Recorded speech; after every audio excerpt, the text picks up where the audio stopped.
Big D Entertainment, in association with Dipsy Doodle Productions, presents The Dave Holly Hour. Brought to you by Posh Boutique at the Bridges at 57th, The Sky in Tea, XL Chiropractic, Quality Nails, Ale Hop Brewery Tours, Jesse Moffitt Entertainment, and Sonny's Pizzeria. The Dave Holly Hour features Sioux Empire Arts and Entertainment conversations. A true lover of arts, entertainment, good food, and fun times, including an occasional Jack Daniels. Okay, so a few Jack Daniels. Here he is, Dave Holly. Welcome, everybody. It's yet another great show of guests this week. The host I'm not so sure about, but the guests are great. Coming up in a few minutes, we chat with three cast members from the Olde Towne Dinner Theatre's upcoming production of And Then There Were None. Samantha Hendriks, Tristan Hoffmeyer, and David Bowe talk about the Agatha Christie murder mystery. Then local writer, artist, and film producer Leah Simmons tells us how being in roller derby led to the short film Valentine Crush.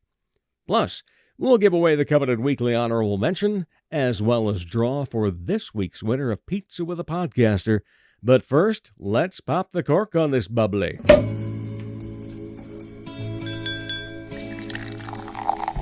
Time to grab your favorite beverage, lift it high, and toast it to being Thursday, a.k.a.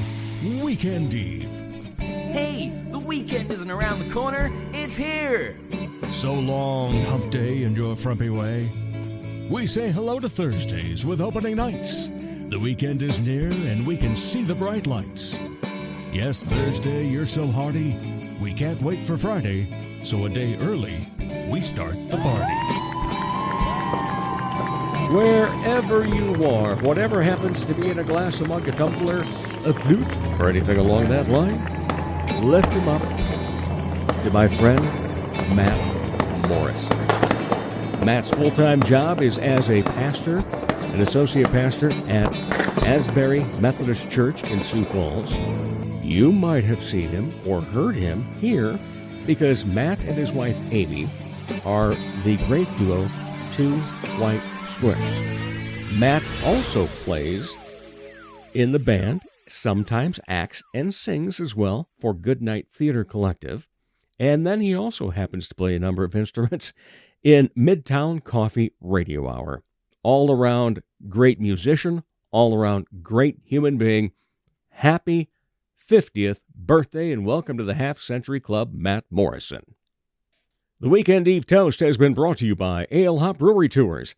Let Jason get you there so you can indulge without the responsibility. That was on Facebook. James wrote that. He went on to compliment Ale Hop on their knowledge of the local craft beer scene.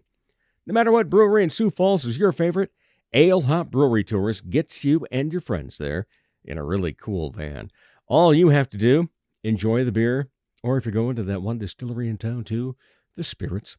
Book your private tours at alehopbrewerytours.com. Already out and about on the weekend, then hop on a public tour. For more info about those, call 605-777-2183. That is 605-777-2183. Ale Hop Brewery Tours, where micro fans meet micro brews. It's time to pick a lucky winner of Pizza with a Podcaster. Everyone that follows the Dave Holly Hour on Facebook as well as Instagram, either or both, automatically entered. We draw one name each week, and this week we say congratulations to John Holt. He wins a pizza from Sonny's Pizzeria. Congratulations, John. We'll be in touch, get you all set up for some jowl-dropping, show-stopping, thin-crust pizza. Pizza with a Podcaster is brought to you by Sonny's Pizzeria, right across from USF at 26th and Waltz, and Sonny's at 81 on South Phillips. Check out the very fun and incredibly flavorful menu online, sonnyspizzeria.com.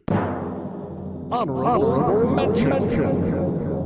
And that coveted honorable mention. What made Dave smile, laugh, maybe shed a tear of joy, or just have a good feeling in his heart? It's actually 1 week ago, because this show comes out at 12:01 a.m. Central Time. on Thursdays. Well, then it was about 19 hours later that Matt and Amy, the birthday boy and his wife of 2 White Squares, were at the Levitt. They opened for the Jazzed Up Big Band. What a great night of music. Matt and Amy, they had original tunes that they were playing, and it's always like listening to their love story when you catch them. And the Jazzed Up Big Band, they play down at Lake Okoboji at the old roof garden, and it's got a lot of guys from Sioux Falls, many of them names that you would recognize. That went straight to David's heart to fill him with joy, because I love hearing that big brass sound. Later in the show now, the always creating Leah Simmons, but first, from Olde Towne Dinner Theatre, cast members from And Then There Were None on the Dave Holly Hour. Dr. Perry Langston and Dr. Corey Tooney know excellence is in you. That's why they provide you with excellent care at XO Chiropractic, improving your overall health in spirit, body, mind, and will. Get results the natural way. Arrange a consultation, 605-332-9235 or exokairos.com. Excellent care for excellent people. XO Chiropractic, located at 4309 South Racket Drive in Sioux Falls. Helping women feel empowered and confident is what Posh Boutique at the Bridges at 57th does, while supplying high-quality clothing that fits your lifestyle, personality, and price point. Whether you want comfy and cozy, casual attire, or something for a special occasion, Posh provides quality, selection, and value. They carry sizes extra small to 3X and have something appropriate for any age. Feel empowered and get confident. Posh Boutique at the Bridges at 57th.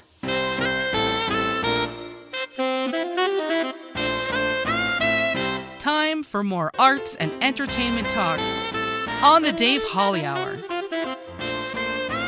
Welcome back, everybody. You know what I love to say at the beginning of every conversation. It's always a pleasure to talk Sioux Empire arts and entertainment. And it's always a pleasure to have repeat guests. It's always a pleasure to have new guests. Over the past few weeks, we've had a couple where it's been a repeat guest and a new guest, so it was a 2 for 1. Today, it's an extra special day. It's 3 for 1 on this sale, because we have 3 members of And Then There Were None, the cast that's taking place in the production of said play at Olde Towne Dinner Theatre, coming your way very soon. Samantha Hendriks, welcome back to the show. Thanks, Dave. Happy to be here. Yes, great to have you as always. And then Tristan. Well, Armstrong, is it? No. Hoffmeyer. Armstrong is one of the characters, though, right? One of the characters. Yes. And you play whom? I play Philip Lombard. Lombard, her love interest. Yes, we do. Yes. Okay. David Bowe. I play Dr. Armstrong. Yes, that's go. it. That's where names are getting all jumbled.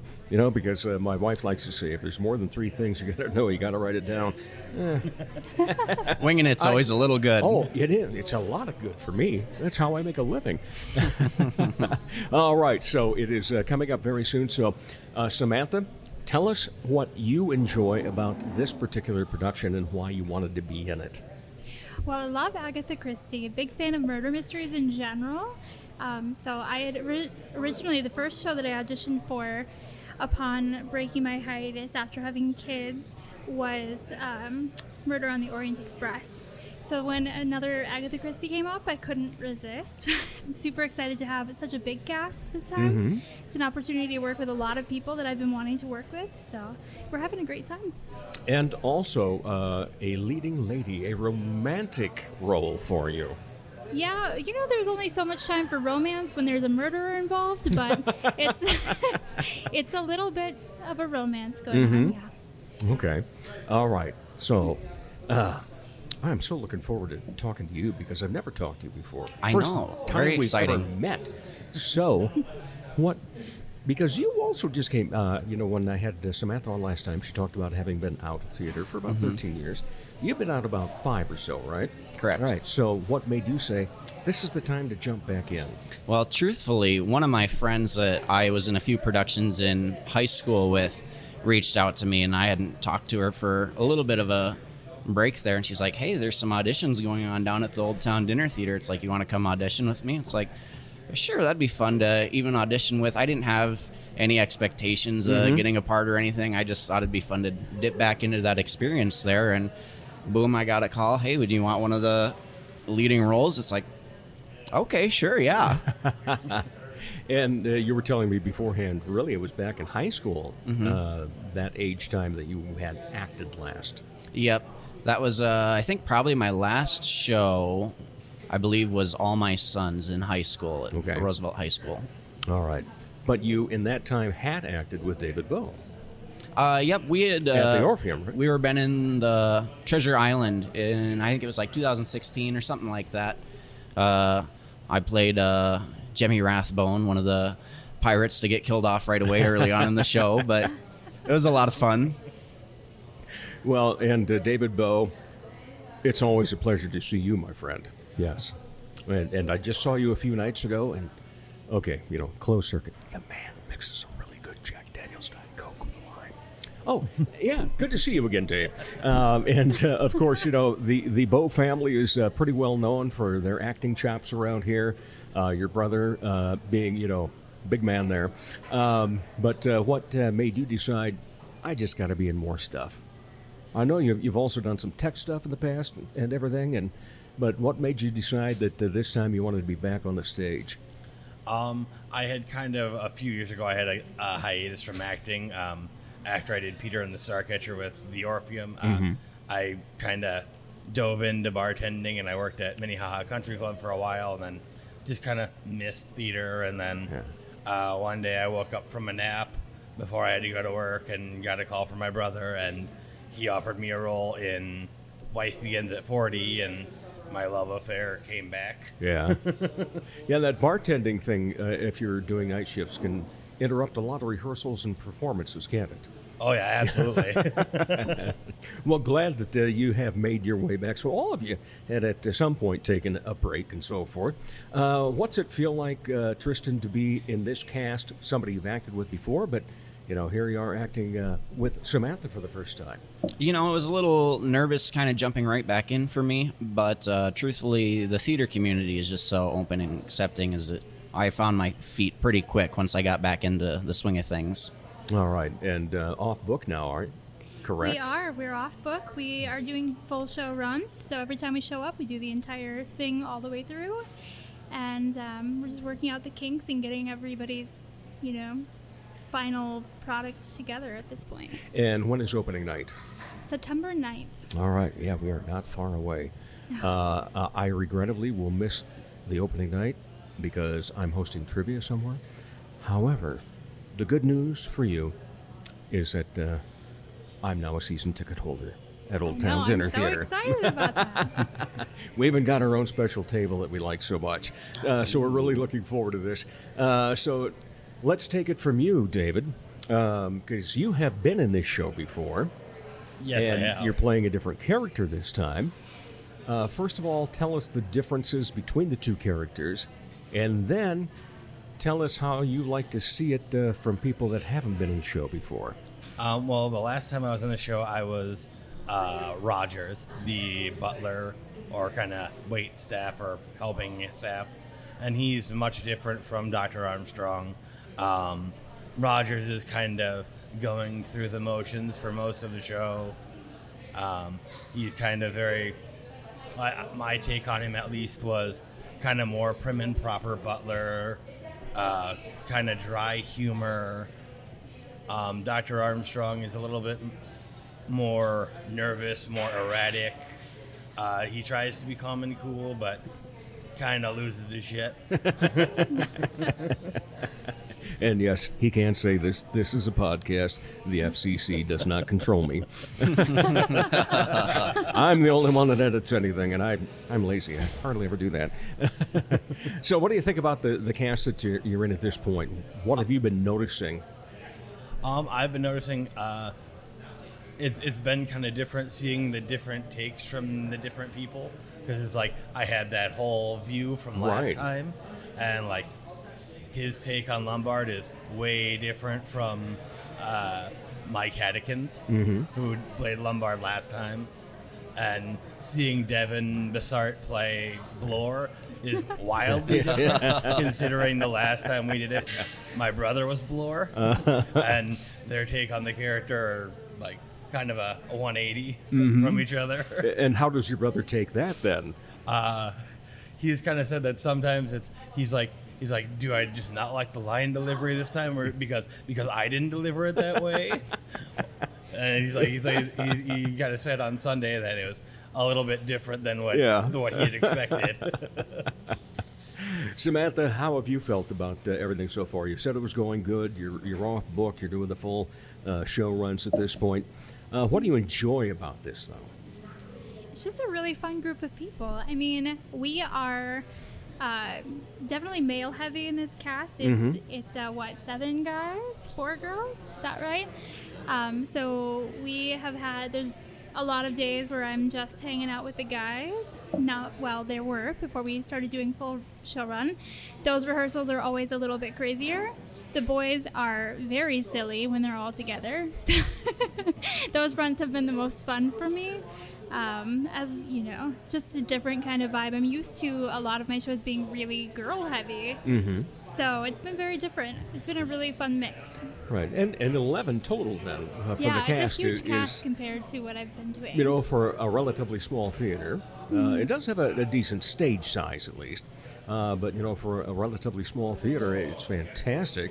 You know, because we're quite often used to the British farces, you know, maybe 4 to 7 people total, and so forth. So looking forward to this, not just, you know, because it's another show, but because it's going to be different than, you know, the shows that I've seen in the past year. But to also, you know, because I'm familiar with the show, to, you know, like David's been a character once, now make it twice, and it's like, this will be fun to see the show because everybody puts on a show differently. Every director has a different vision of it, and the production ends up in such a different aspect every time. You know, I'll give you a great example.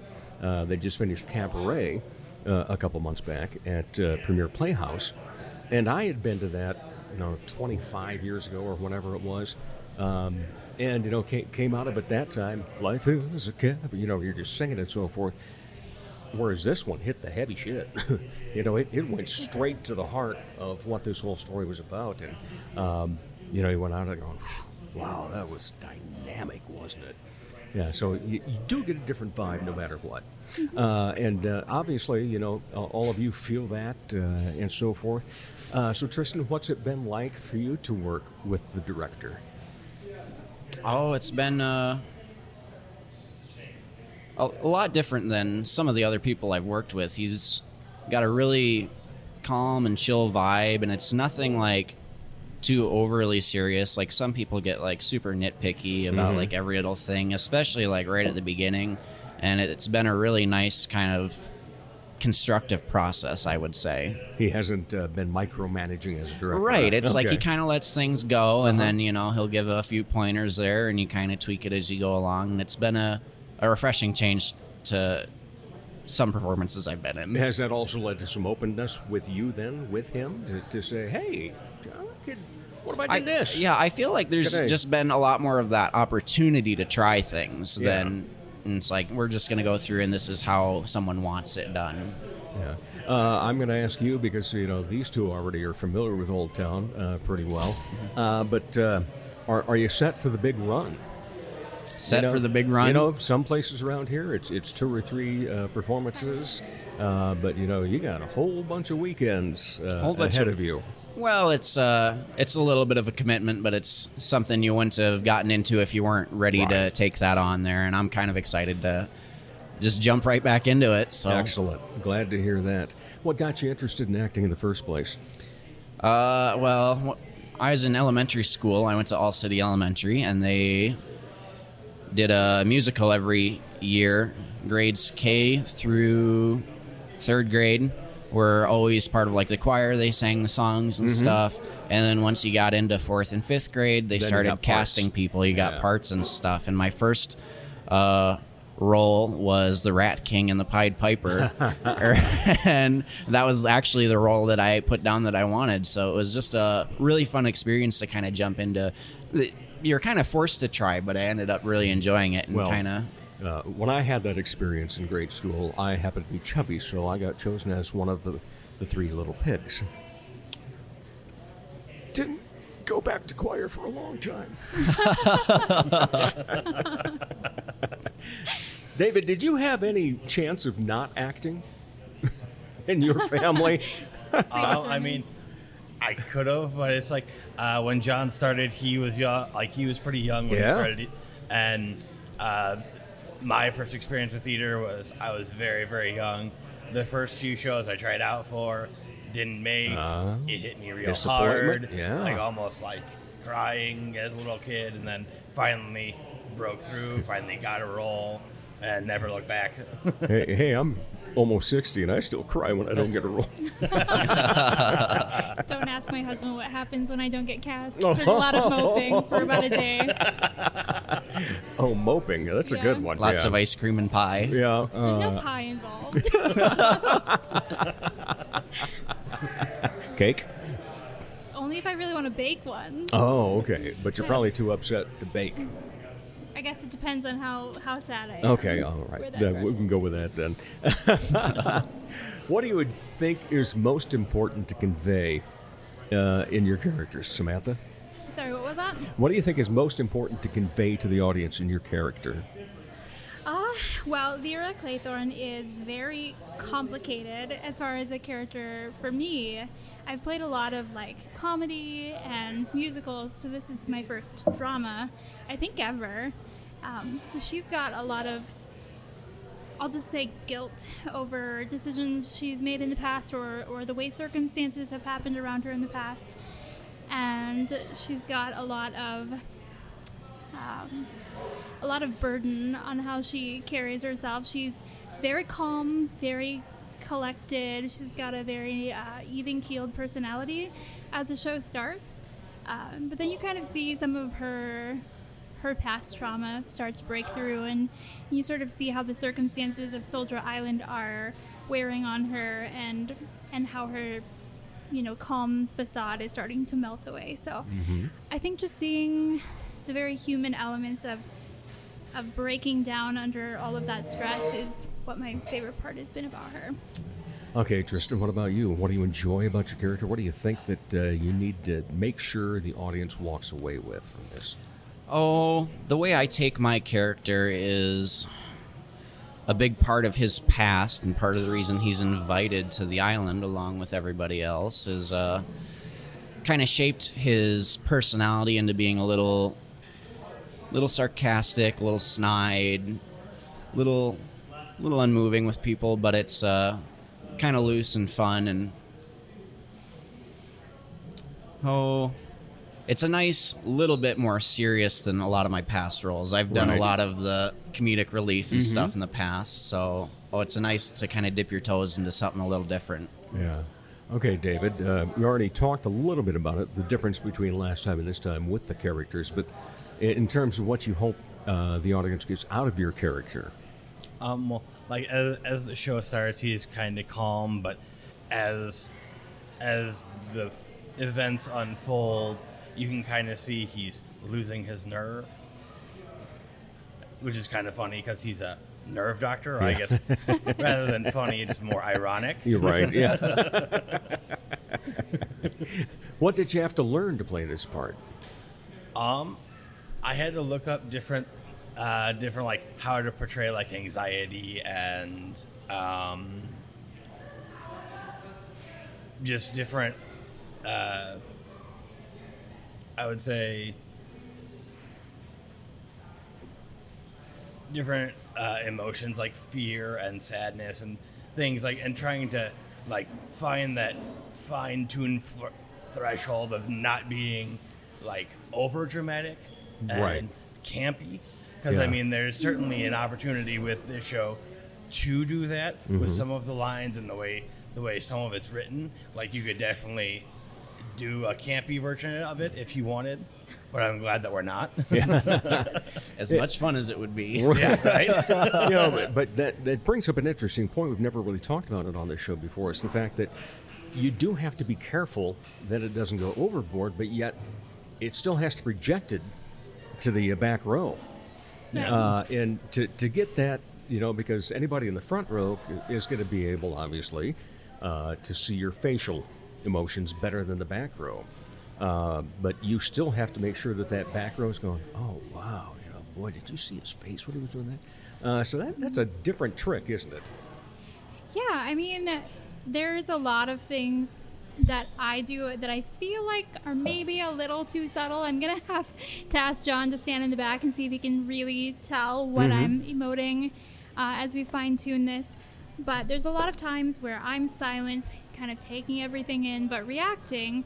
And a lot of that stuff can be really, really subtle. So I'll have to fine-tune that a little bit and make sure that it's carrying all the way to the back. Yeah. And Tristan, then how about your thoughts on that? Making sure that you're giving the role justice, not being campy, but still getting everything to the back. It's definitely a challenge in all kinds of different aspects. Like, just one I can think of off the top of my head is there's moments like where you kind of like, you say you want to like bring your voice down and all that, but you still want to project to everyone else in the back row. So it's fine-tuning just that little level of how much can I bring this down to convey like this little bit of thought or emotion you're going through and still make sure everybody's experiencing that. Yeah. What do you think is the most important thing when you go to audition? Let's go around the horn on this one. David? Auditions. I think the most important thing for auditioning is having a clear, concise voice, and kind of pre-reading the scene. I feel like giving your own take on it too is important. I mean, and because I've worked with my brother a bunch, I know what he's looking for. Yeah. But I also know that if you just be yourself, he can mold you to what he wants. Yeah. And he's not going to let you off easy, is he? No, and that's actually why I like working with him, Yeah. because he knows what I can do, and he will push me True. that extra hard, Yeah. like further than most directors. You do would. have to have somebody in your realm of close circuit people, whether it be friends or whether it be professionals, or even just the people you hang with. That you got to be able to let them. Okay, hey, Dave, knock it off. Or, wow, you really need to concentrate on this. All right, so Tristan, how about you? You're going into an audition. I kind of agree with Dave. To some extent, I think like if you want to be a little serious about it, you should try and do a little bit of research beforehand. I know I went and I downloaded a PDF of the script and I read through it a couple times. And I've also seen this show. Well, my high school put it on when I was in middle school, so I kind of knew what I was getting into a little bit. And I think part of it is also just going in there and kind of doing it to the best of your ability, not trying to like play something you're really not. Because to me, it's like I want to get a part that I'm able to help tell a really good story about. That's what I love acting, is being able to help convey a story. And if I'm not fit for that, then I kind of get it. So Right. All right, Samantha?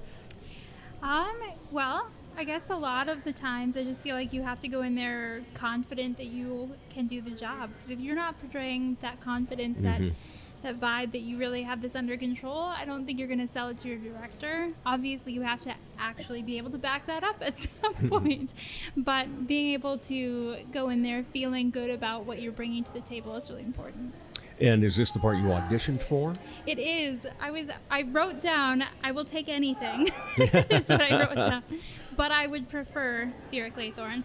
I read the script a ton of times before auditions. I was lucky to borrow it from somebody who was in the previous cast.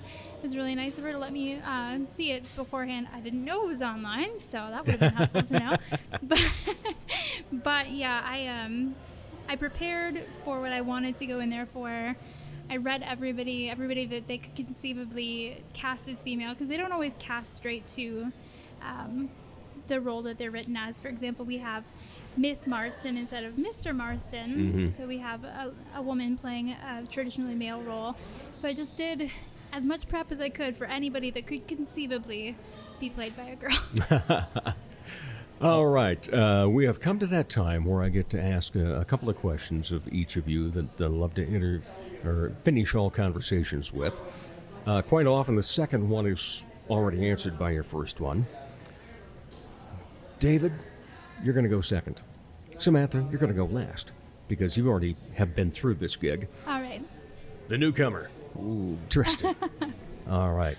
When you are not part of the entertainment and arts scene, what do you like to be entertained by?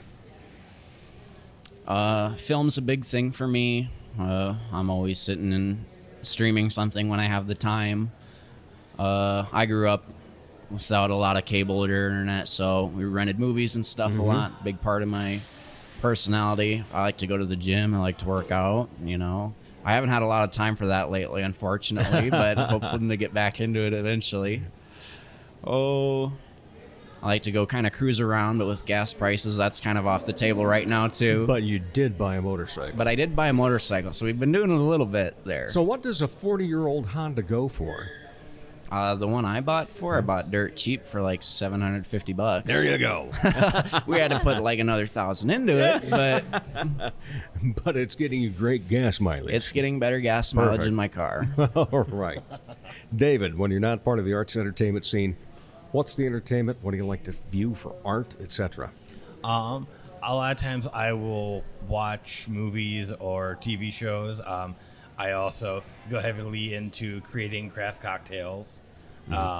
Like one that I created for Dada. Well, I guess I didn't create it for Dada, but I kind of rebranded it or kind of zhuzhed it up.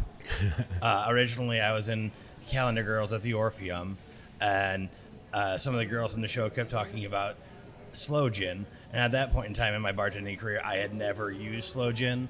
And then when I initially created the cocktail, I was using Phillips sloe gin, which is not a very good sloe gin. I mean, it's serviceable, but the sloe gin I'm working with now is much better. And we had earlier this summer, I found this apricot liqueur that I almost fell in love with. It's one of my new favorite spirits, and I kind of thought, I was like, this drink would be perfect for a zhuzh, and I kind of zhuzhed it up, and I talked to our bar manager at Dada, or the beverage director, Paul, and I was like, hey, I have a drink that incorporates sloe gin and this apricot liqueur, which is one of his favorite liqueurs too. And then I kind of zhuzhed it up, and the first time we put it on the menu, for an 80s night, and we called it the Simply Irresistible.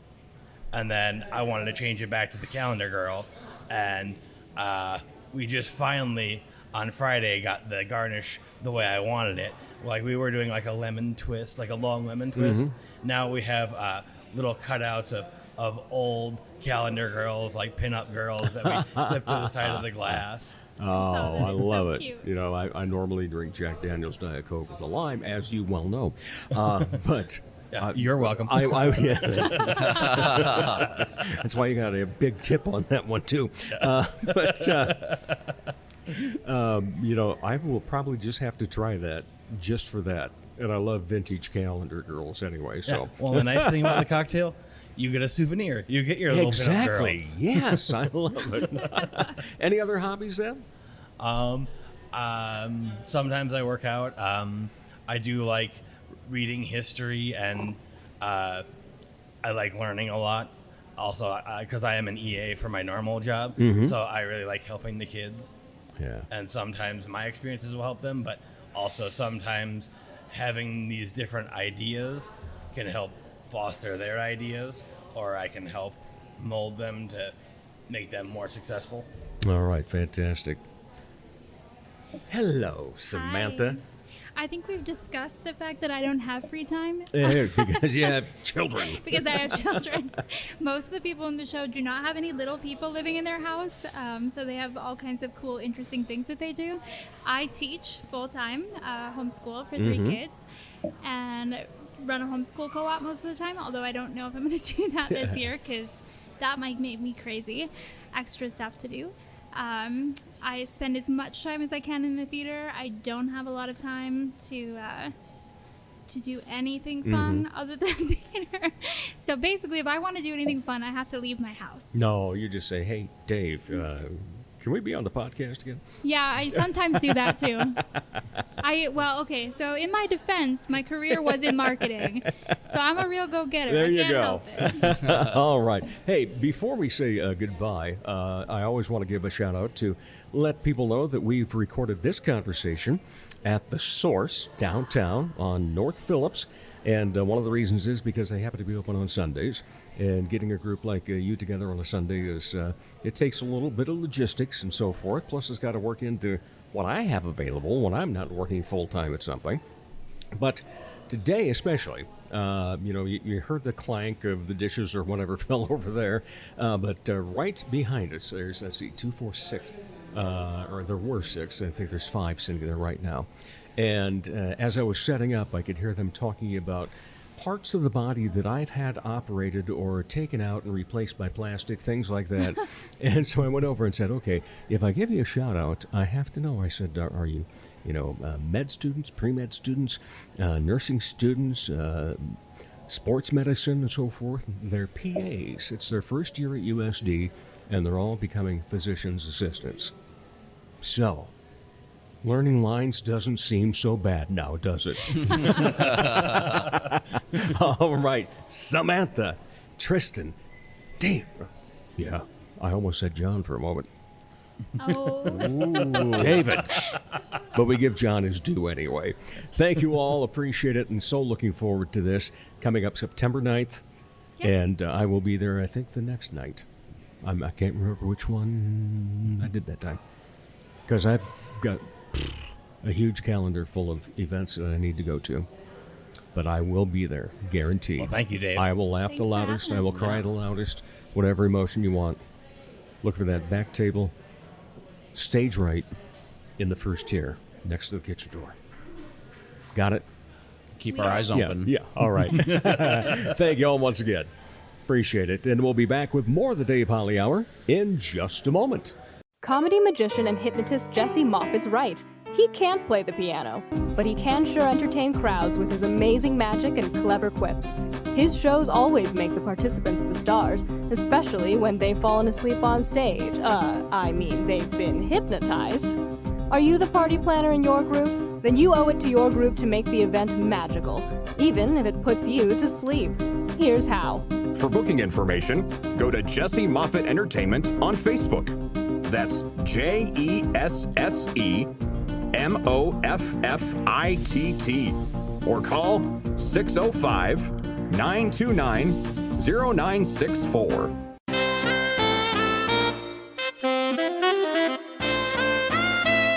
Support the Dave Holly Hour in a very easy way. Buy Dave a cup of coffee by clicking the cup in the lower left corner of www.davehollyhour.com. Welcome back, everybody. It's always a pleasure to talk Sioux Empire Arts and Entertainment with all of you. And thank you for supporting the arts and entertainment. Thank you for supporting this show, by the way. It's always a pleasure to know that there's people out there that are getting a lot of great information about it, and even more so than just the information. Because you'll find a lot of places that'll tell you where a play is going to be, where a movie is going to be, things along that line.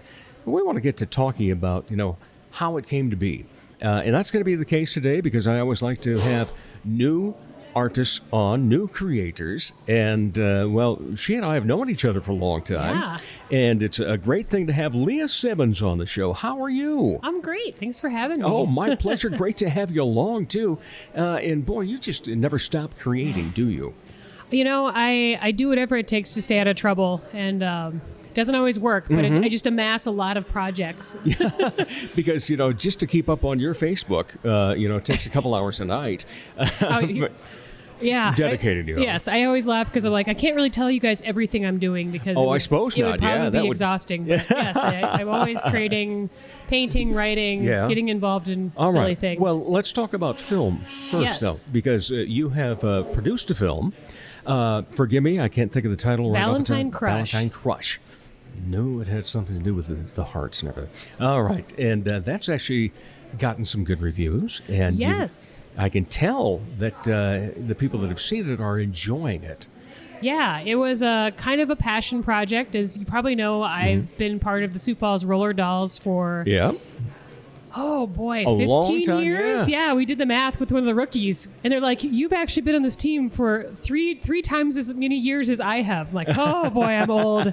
I'm an old lady. But yeah, I've been on the dolls for years. And, you know, every time we get together over PBRs down the Top Hat, we always rehash all the stories. And, you know, just like we got this wealth of experience in this really strange niche culture. Like, this is perfect for a movie. And so at the beginning of the pandemic, I wrote a screenplay. I looked up my old friend Jamie Weedy, who did Indian events for years, and unbeknownst to me, actually studied film at college. And he loved the script and was just like, I think we should make this. And I'm like, you know, kind of like every time, I mean, as an artist, you're used to everyone saying, this is great, let's do something with it. Right. And then crickets.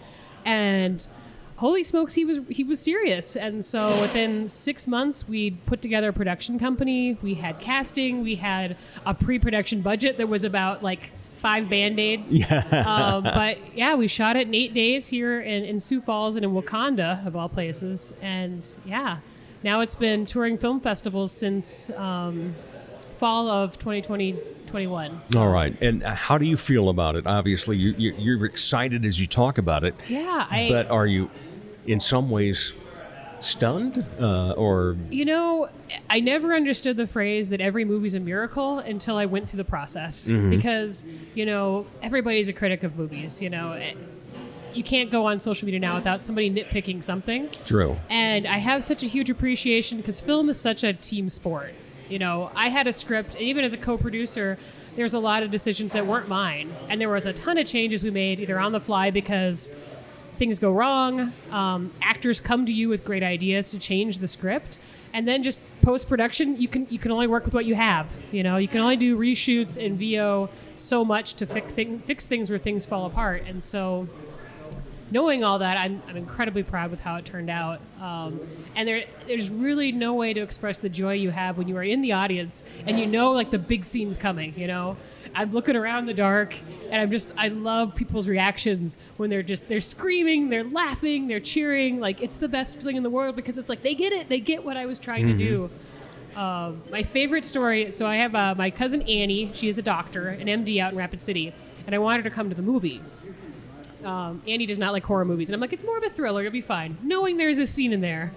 I don't want to spoiler alert, but I was waiting with bated breath to watch Annie in the theater, and I look over, and she is covering her face, and just like, yes! got her. Yes. So, yeah, I'm incredibly proud of it, and I love hearing people talk about the parts they enjoyed, the things that really resonated with them, so it's cool. All right, so it started off as more of a writing then. You know, you did the screenwrite, but did you envision actually being part of the production?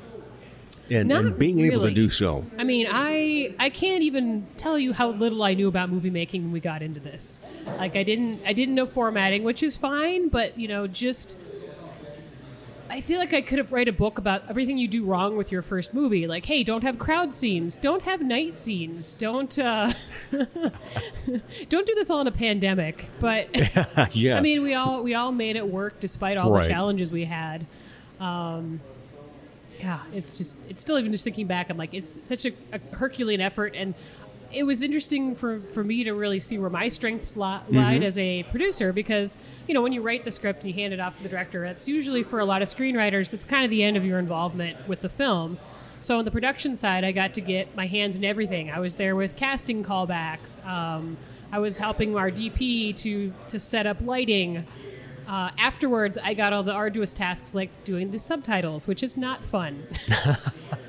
Yes, watching all the raw footage. So you're lining up every single shot you did. We did 2 cameras for every scene, so there was like twice as much footage to watch. And then just writing down for the editor, I like this one, I like this one, I like this one.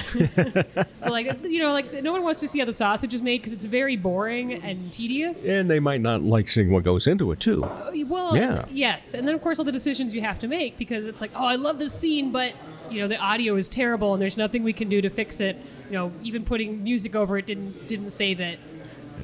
Or those subtitles would have been lost for sure. Yeah, oh man, the subtitles. That just about broke me. I'm not going to lie. I did it for a friend for their short, and I was like... Yeah. So for those going into movie making, stay away from the subtitles. Yes, they're great. The auto-generated ones almost make it worse, but... True. You do see a lot of that, especially on Facebook. Well, that's kind of what I was correcting, because we're like, hey, we got software to auto-generate it. Well, we have a lot of music in the movie, and so the software's not smart enough to tell lyrics from... Yeah, you can see where that's going. Understandable, no doubt about that. So what got you started in the writing portion anyway? So... you tell us about this story that you had because of sitting around talking about all the stories with everybody involved in roller derby. Or not roller derby, but the roller dolls specifically. Yeah. Well, true to form, it's all roller derby's fault. Yeah. So in 2015, I had a really bad concussion playing roller derby. Mm-hmm. Just a freak accident. Was skating. Somebody swept my feet out from under me, went straight backwards onto my head. Mm. And I mean, they call it getting your bell rung for a reason, because I mean, I instantly knew I had a concussion. Yeah. And I thought I was fine, But I mean, I've had brain damage, so of course I think I'm fine. I was not fine. I went into our doctor, and the concussion I had basically had diminished my cognitive ability by about 40%. Wow. Yeah. So we actually use in the dolls, we use something called the impact test. It's the same concussion test the NFL uses. Right. And so everyone gets a baseline, and then that's how they can tell how you've been impaired. Mm-hmm. And so from there, my doctor was just like, well, here's the list of things you can't do. Obviously roller skating, but I wasn't supposed to be spending any time in front of a screen. I wasn't supposed to be doing anything with bright lights. I wasn't supposed to be driving. I mean, it was awful. It was about a 9-month recovery time. I had short-term amnesia, so I would just forget things. My poor boss was like, yeah, we had to make sure that there was somebody watching you, because you'd come into the meeting room an hour later and be asking about a meeting we already had, but have no recollection of it. Oh, wow. Had lots of migraines, bouts of depression. And it was honestly the hardest thing I've ever been through. Yeah. Because you feel like you're losing your mind. And everyone just thinks you're fine because you don't look injured. Right. And if you tell somebody you're having a really bad day because you've had a migraine for 8 hours, they're just like, well, just take some aspirin. And you're like, choke you. Just like when you tell somebody that you have depression. Oh, it's okay. Oh, we all get a little blue. Yeah. Well, yeah, I do smile all the time. It's hidden. Yeah. So, I brought this up with my doctor about how I was struggling, and he said, something that really helps patients is finding activities you used to enjoy that are not stressful. And so I started painting and I started writing. Once the migraines got better, once my doctor said I was back to my original baseline, I decided that I really liked this writing thing. I was writing a lot of short stories and poetry, and I was like, you know what? I want to be serious about this. And so, because I'm a schedule person, I decided, okay, if I'm going to be serious about this, I'm going to have to carve out a part of my day and do it. So every day after work, I'd go to the library for an hour. And it didn't matter if I wrote one sentence or one page, I was just going to go to the library and write. So that was kind of the snowball of all this. I reached out to Robert Mailing. He had started a podcast called Edge Case. And I was like, here's some stories I wrote. Yeah. And he loved them, and he worked really hard with me to adapt them into some podcast episodes. And that really sparked, it was the first time I'd had anybody really read something that I wrote and, not just throw it in my face. So, Robert was really instrumental in helping spark that for me. And that was really the wellspring of where Valentine Crush came from, was just this, idea of well, maybe this is a thing I can do. That would be Robert Mailing, the podfather of Sioux Falls. Yes, no doubt about that. An all-around nice guy. Oh, no doubt. Absolutely peach of a guy. I don't know how, he's like me. I don't know how he finds time to do all the things he does. Exactly, He probably sleeps. I don't know. Do you? Jury's out. Well, you got to get an Apple Watch. That'll tell you how That's little true, you sleep. Right? So where can people see Valentine Crush at this point then? So right now we're still kind of in that weird limbo where we're jumping festival to festival. We have, I think, 4 more festivals this fall. The best option is to go to our Facebook page, ValentineCrushTheMovie.com or ValentineCrush.com. We try to keep up with all the festivals. There's quite a few virtual ones now. Thanks to COVID, a lot of them are doing hybrid options, so you can do live, but then you can buy, for $10, you can get a pass and watch all the films and shorts. So that's been a great way for people who want to see the movie and have missed our local screenings to go there. We are trying to bring another screening to Sioux Falls. Heading into spooky season, it feels like a pretty natural fit. Would be, exactly, yeah. In fact, isn't there a special event that the roller dolls have? Well, we have two special Zombie events. Walk As I coming say, up? we have Zombie Walk, and we also have a black and white, black and blue I just scrimmage. saw that. Yes. So we're trying to figure out logistics here. Can't really say too much, but we'd love to do something where we can, bring Valentine Crush back this fall. And I was That like, would be part of me very really fitting wants for that. skaters to come to it because it's a movie about skaters and they love it. And True. Those have been probably our biggest fans, our roller derby teams that come out and watch it in the cities where we have the festivals and go, oh my gosh, I've never seen like real roller derby on the screen. So that's pretty cool. All right. So you advanced it. It became a screenplay, but did you ever write anything as a playwright? Just more of a stage type play or anything? Never that. Is that something you think that, we'll just, go down the list of I might as how well, you can be a right? writer and check it off? I've been dipping more into like writing pilots. I've written a couple novels, and so like adapting those into television pilots seems to work really well because you've got all the world building there. So, I mean, it's all things right now. The television spec atmosphere is not great right now, so true. I don't know if it's anything that would actually get made into things. But Well, it's weird because it's not great in terms of what the networks themselves have, the big three or big four, if you want to include Fox on that. But beyond that, with all the streaming and everybody wanting to have their own originals, Yes. there's so much more out there now. So, Well- just like a podcaster, I'm one of 300,000. Right. Well, we have so much talent in Sioux Falls with It's the film community. incredible, isn't And it? that's another thing that, like, again, not knowing a lot about filmmaking, since then, I've just crossed paths with so many people in this community who have just this incredible talent. And I'm hoping that this is a thing where, we can keep shining the light on what we have here in Right. South Dakota, because aside from the talent, we also have, Creators, incredible landscapes. producers. We have Oh. landmarks. We have a lot of opportunities here that I think are really attractive to people outside of the True. Sioux Falls market to come in here and make films. I mean, I've had several people reach out and say, "Yeah, we would love to shoot a film there." But you guys just did all that stuff. You didn't have to get a bunch of permits and permission from the city. I'm like, well, if you go to a farm in Wakanda, you can kind of do whatever you want. We did have a few looky-loos from the town drive by. I mean, Yeah, but they'll invite you to the bar. that's right. Yeah. Yeah, we're making a movie. Sure, Come on down. First one's on us. That's right. I mean, pretty sure you go to a small town, you can just pay people in like Busch Light. Oh, my wife would agree with you on that. I mean, for the right movie, heck, you can pay me for Busch Light. Sounds great. So, what about acting? Any plans for you to do that? Oh boy. So Daryl had shot that short. Yeah. Cicely Street. He'd reached out to me and said this would be a fun project, and it was a blast. We shot it in one day, and it's doing great at festivals too. I don't have enough acting experience to not just cringe so hard when I watch myself on scene.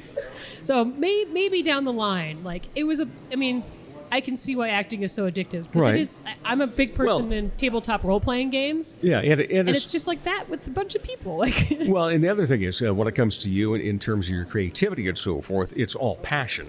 Yeah, and it's just that play. everything that we have here in town, when we've talked about the great talent, the great creators, and so forth. Every one of them, it's a passion, because I always like to end these conversations, and you'll have to answer this too in a few minutes. Is at the end I say, when you're not part of the arts and entertainment scene, what do you like to do? What do you like to be entertained by? And then any other hobbies? Well, that second question, any other hobbies, rarely has to be asked because the first one, they're so damn busy with everything. You talk about yourself and, some other people, Robert Mailing that maybe doesn't sleep, Luke Tatchy, who started the stage awards and the stage magazine and the gallery magazine, and then, writes everything for Goodnight Theater for their original stuff. It's like, well, when does that guy sleep? Yeah. And so there's probably, some doctors in town saying, you know what, we've got something for this amnesia, or not amnesia, but insomnia. Yeah. When it comes to that, people also tend to not understand what all goes into a finished product that they see. The average person doesn't realize when they go to see a local musician playing that, okay, the chords, each one of those might be $15-20. The stands, they might be $50 a piece if they got them really cheap and they're easy ones to work with. Oh, those speakers, all that they forget. And then they also forget about the talent that goes into it and what it got to get to that, what it took to get to that point. So, I applaud all those things, and that's why I have been wanting to have you on for a long time. And because I just think it's fantastic when anybody goes out and creates from their own spirit and from their own heart a fun thing that gives them their passion, and they continue on with that. So what sparked it all? Because we've known each other, you've been in marketing a lot and so forth. What was the initial part that said, you know what, Leah, let's go into this? I have a phrase that I say a lot, which is the stakes are low. I am the worst person to just throw things at the wall and see what fixes. Because what if we fail? Right. And that was kind of my big thing. Is like, you know what? I throw my heart at everything. I was telling everybody I whole ass everything I can, because you know what? Why not? Speaking to what you were saying with people not appreciating the investment artists make. They also don't appreciate the bravery it takes to be an artist. True. Whether you're playing live in front of a crowd that might heckle you, you're a comedian come out with fresh material that might bomb, or you're an actor that might go in front of an audience that's not receptive to what you're doing. Like, you got to have tough skin, and you've got to just be a little crazy enough to try things that everybody else is too afraid to do. True. And, I just try to think in my mind, like, what am I going to regret this opportunity? When we started Valentine Crush, Jamie had just lost his mother to cancer. It was the start of the pandemic. Everyone was just kind of anxious and paranoid. And I just thought, you know what? This is the perfect thing.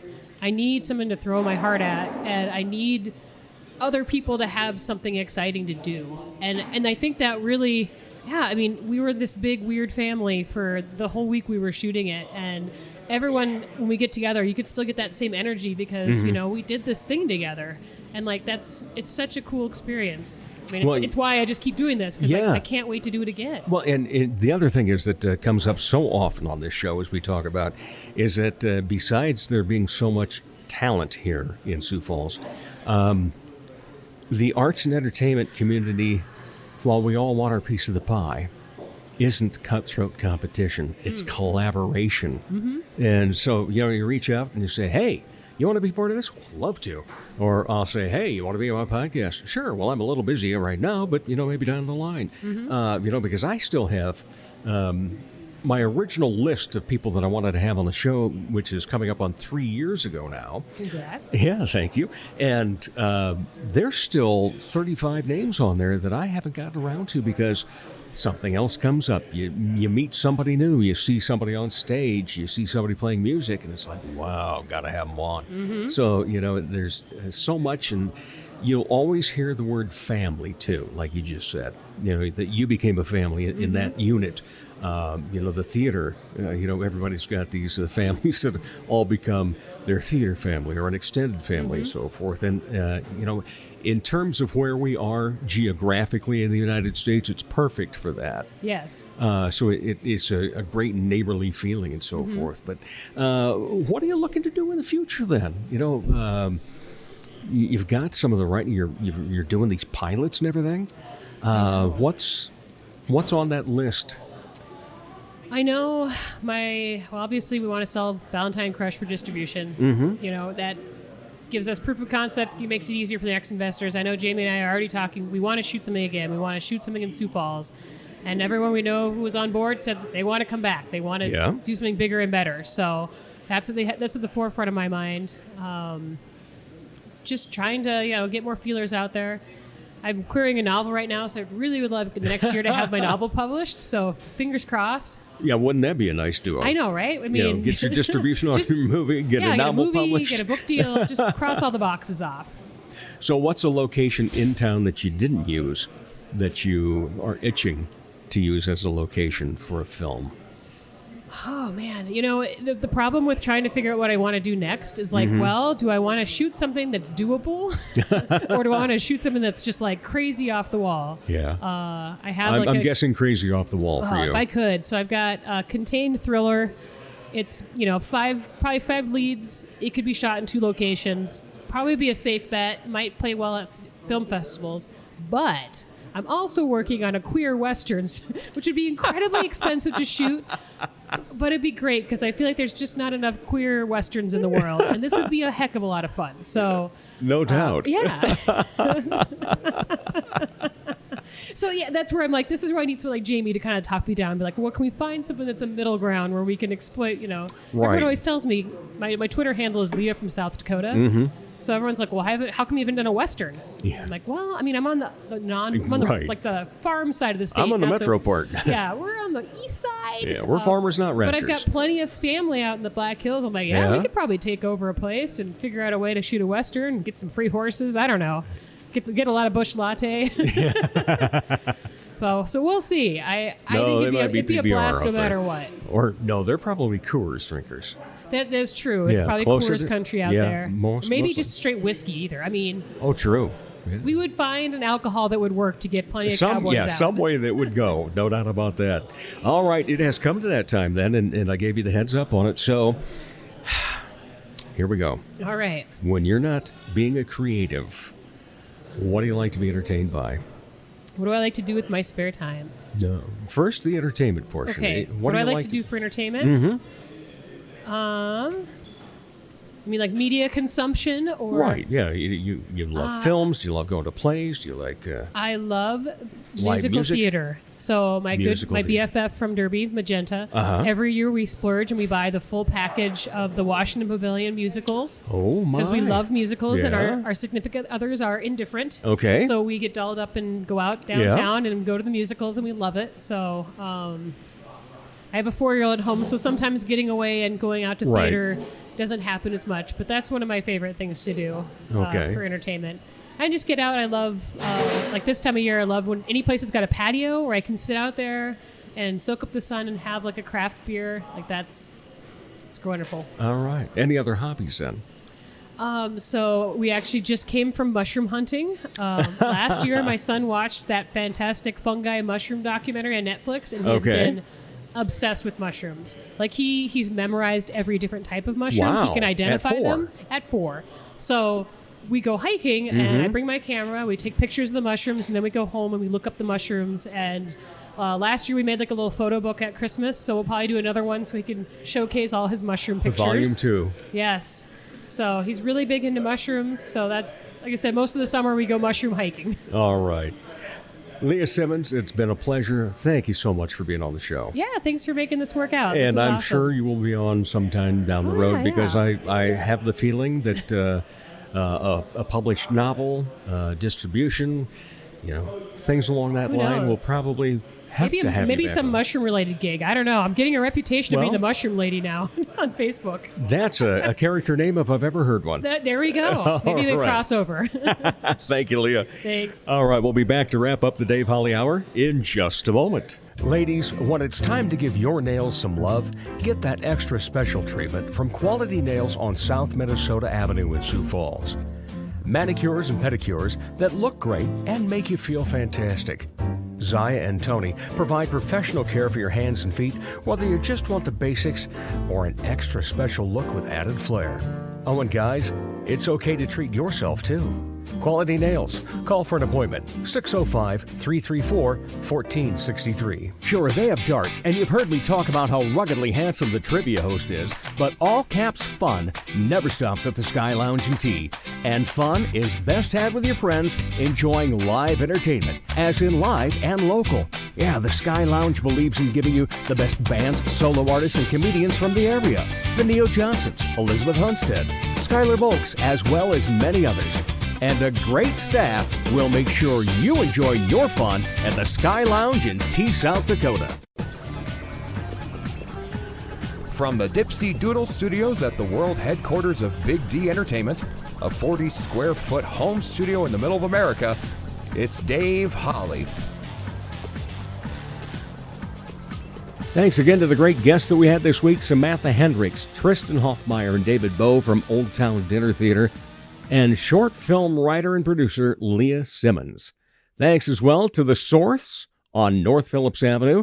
Both of this week's recordings of conversations came from there. Most of all, thank you for your interest in Sioux Empire Arts and Entertainment. If you haven't so far, follow us on Facebook, Twitter, and Instagram. Get all 145 episodes online at davehollyhour.com. As Arts South Dakota says, home is where the art is. As I say, put some art in your heart. Remember, my name is Dave Holly, and for me, every day is a holiday. The Dave Holly Hour has been brought to you by Posh Boutique, The Sky in Tea, XL Chiropractic, Quality Nails, Ale Hop Brewery Tours, Jesse Moffitt Entertainment, and Sonny's Pizzeria. If you would like to contribute to the continued success of this podcast, simply buy Dave a cup of coffee. Go to davehollyhour.com and look for a coffee cup icon in the lower left. Don't forget to stay up to date on the show on Twitter and Instagram. Follow the Dave Holly Hour on Facebook, and you'll be automatically entered in our Pizza with a Podcaster contest. The Dave Holly Hour is produced in the Dipsy Doodle Studios by Big D Entertainment. Thanks for listening.